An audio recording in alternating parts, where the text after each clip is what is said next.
ನಮಸ್ತೆ. ಮತ್ತೆ ನಮ್ಮ ಕನ್ನಡ ಸೆಕ್ಸ್ ಎಜುಕೇಷನ್ ಚಾನಲ್ಗೆ ಸ್ವಾಗತ.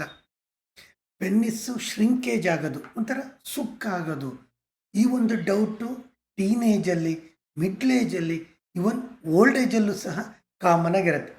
ಎಷ್ಟೋ ಪೇಷಂಟ್ಸು ಆನ್ಲೈನಲ್ಲಿ ಅಥವಾ ಕ್ಲಿನಿಕ್ಕಿಗೆ ಬಂದಾಗ ಈ ಕಾಮನ್ ಕ್ವಶನನ್ನು ಕೇಳ್ತಾ ಇರ್ತಾರೆ. ಹೌದು, ಪೆನ್ನಿಸ್ಸು ಶ್ರಿಂಕೇಜ್ ಆಗತ್ತಾ? ಆದ್ರೂ ಏನು ಕಾರಣ? ಮತ್ತು ಯಾವ ರೀತಿ ಅದು ಪೆನ್ನಿಸ್ ಹೆಲ್ತನ್ನ ಸರಿಪಡಿಸ್ಬೋದು, ಅದ್ರ ಬಗ್ಗೆ ಬ್ರೀಫಾಗಿ ಮಾಹಿತಿ ಕೊಡ್ತೇನೆ. ನಮ್ಮ ವಿಡಿಯೋದಲ್ಲಿ ಸೆಕ್ಸ್ ಪ್ರಾಬ್ಲಮ್ ಬಗ್ಗೆ, ಪೆನ್ನಿಸ್ ಮತ್ತು ವಿಜಿನದಲ್ಲಾಗೋ ಇನ್ಫೆಕ್ಷನ್ ಬಗ್ಗೆ, ಜೊತೆಗೆ ಇನ್ಫರ್ಟಿಲಿಟಿ ಕೌನ್ಸಿಲಿಂಗ್ ಬಗ್ಗೆ ಮಾಹಿತಿ ಇರುತ್ತೆ. ನಮ್ಮ ವಿಡಿಯೋನ ನೋಡಿ ಸಬ್ಸ್ಕ್ರೈಬ್ ಆಗಿ, ಲೈಕ್ ಮಾಡಿ ಮತ್ತು ಶೇರ್ ಮಾಡಿ. ಯಾಕಂದರೆ ಸೆಕ್ಸ್ ಎಜುಕೇಷನ್ ಪ್ರತಿಯೊಬ್ಬರಿಗೂ ಅಗತ್ಯ ಇರುತ್ತೆ. ಸಣ್ಣ ಪುಟ್ಟ ಡೌಟ್ ಇತ್ತು ಅಂದರೆ ಯೂಟ್ಯೂಬ್ ಕಮೆಂಟ್ ಸೆಕ್ಷನಲ್ಲಿ ಹಾಕ್ಕೊಳ್ಳಿ. ಪರ್ಸನಲ್ ಆಗಿ ಕನ್ಸಲ್ಟೇಷನ್ ಬೇಕು ಅಂತಂದರೆ ಮೇಲ್ಗಡೆ ಮೆನ್ಷನ್ ಮಾಡಿರೋ ನಂಬರ್ಗೆ ವಾಟ್ಸಪ್ ಮಾಡಿ.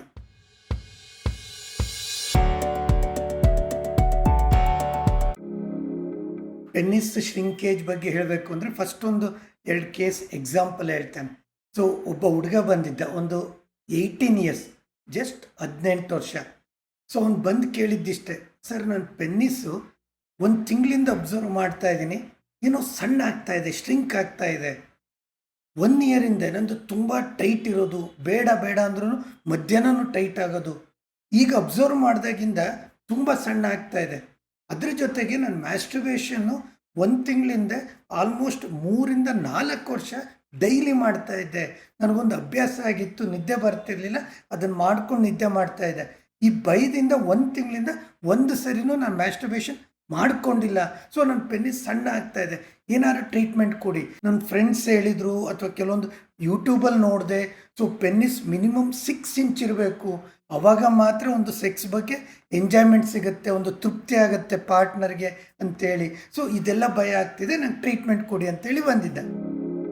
2ನೇ ಕೇಸ್ ಬಂದು 43 ಇಯರ್ಸ್, ಒಂದು ಮಿಡ್ಲ್ ಏಜು. ಸರ್ ನನ್ನ ಪೆನ್ನಿಸ್ ತುಂಬ ಸಣ್ಣ ಆಗ್ತಾ ಇದೆ, ಮುಂಚೆ ಈ ಥರ ಇರಲಿಲ್ಲ. ಸೊ ಒಂದು ವೈಫಿಗೆ ಒಳ್ಳೆ ಸ್ಯಾಟಿಸ್ಫ್ಯಾಕ್ಷನ್ ಆಗ್ತಾ ಇತ್ತು, ಈಗೀಗ ಅವರೇ ಕಂಪ್ಲೇಂಟ್ ಮಾಡ್ತಾ ಇದ್ದಾರೆ, ನನಗೊಂಥರ ಒಳಗಡೆ ಬಂದಿದ್ದು ಫೀಲ್ ಆಗ್ತಿಲ್ಲ, ಏನೋ ಪ್ರಾಬ್ಲಮ್ ಇದೆ, ಡಾಕ್ಟ್ರಿಗೆ ತೋರಿಸಿ ಅಂತೇಳಿ. ಅವ್ರು ಹಿಸ್ಟ್ರಿ ತೊಗೊಂಡಾಗ 2ರಿಂದ 3 ವರ್ಷದಲ್ಲಿ ಆಲ್ಮೋಸ್ಟ್ 8ರಿಂದ 10 kg ಜಾಸ್ತಿ ಆಗಿದ್ದಾರೆ. ಲೋಯರ್ ಅಬ್ಡಮನ್ ಫ್ಯಾಟ್ ಅಂತ ಹೇಳ್ತೀವಿ ಅಥವಾ ಬೆಲ್ಲಿ ಫ್ಯಾಟ್ ಅಂತ ಹೇಳ್ತೀವಿ. ಅದು ಜಾಸ್ತಿ ಆದಾಗ ಆಟೋಮೆಟಿಕಲಿ ಟೆಸ್ಟೋಸ್ಟಿರೋನು ಈಸ್ಟ್ರೋಜನ್ ಆಗಿ ಕನ್ವರ್ಟ್ ಆಗುತ್ತೆ. ಟೆಸ್ಟೋಸ್ಟಿರೋನ್ ಲೆವೆಲ್ ಕಡಿಮೆ ಆಗ್ತಾ ಬೆಲ್ಲಿ ಫ್ಯಾಟ್ ಜಾಸ್ತಿ, ಕೆಳಗಡೆ ಹೊಟ್ಟೆ ಜಾಸ್ತಿ ಆಗ್ತಾ ಆಗ್ತಾ ಪೆನ್ನಿಸ್ ಸೈಜು ಕಡಿಮೆ ಆಗೋ ಸಾಧ್ಯತೆ ಜಾಸ್ತಿ ಇರುತ್ತೆ. ಇನ್ನೊಂದು ಕೇಸು 63 ವರ್ಷ, ಸರ್ ನಂದು ರಿಟೈರ್ಡ್ ಆಗಿದೆ.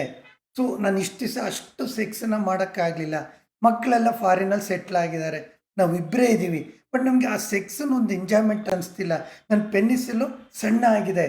ವೈಫು ಸೆಕ್ಸಿಗೆ ಒಂದು ಕರೆದ್ರೂ ನನಗದು ಒಂದು ಸ್ಯಾಟಿಸ್ಫ್ಯಾಕ್ಷನ್ ಕೊಡೋಕ್ಕಾಗ್ತಿಲ್ಲ, ಈ ಥರ ಕಂಪ್ಲೇಂಟ್ ಹೇಳಿದರು.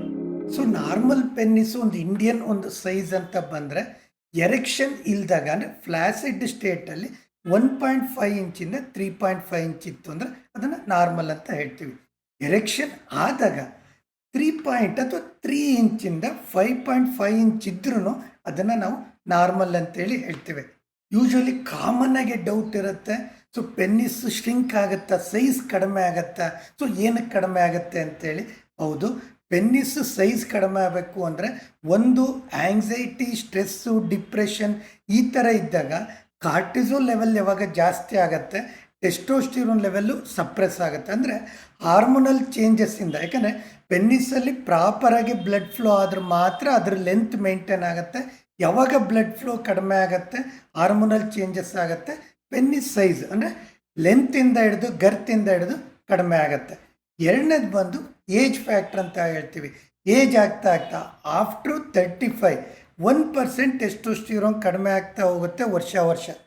ಅದರ ಜೊತೆಗೆ 60 ಇಯರ್ಸ್ ಆಗ್ತಾ ಆಗ್ತಾ ಯೂಶಲಿ ರಿಸರ್ಚ್ ಪ್ರಕಾರ ಆಫ್ಟರ್ 60 ಅಟ್ಲೀಸ್ಟ್ 1/2 ಇಂಚಿಂದ 1 ಇಂಚು ಕಡಿಮೆ ಆಗುತ್ತೆ. ಹೇಗೆ ನಮ್ಮ ಸ್ಕಿನ್ನು ಸುಕ್ಕಾಗುತ್ತೋ, ಫೋಲ್ಡ್ ಆಗುತ್ತೋ, ಅದೇ ರೀತಿ ಪೆನ್ನಿಸ್ ಸ್ಕಿನ್ನು ಸಹ ಒಂದು ಫೋಲ್ಡ್ ಆಗುತ್ತೆ, ಲೆಂತಲ್ಲಿ ವೇರಿಯೇಷನ್ ಆಗುತ್ತೆ ಏಜ್ ಆಗ್ತಾ ಆಗ್ತಾ.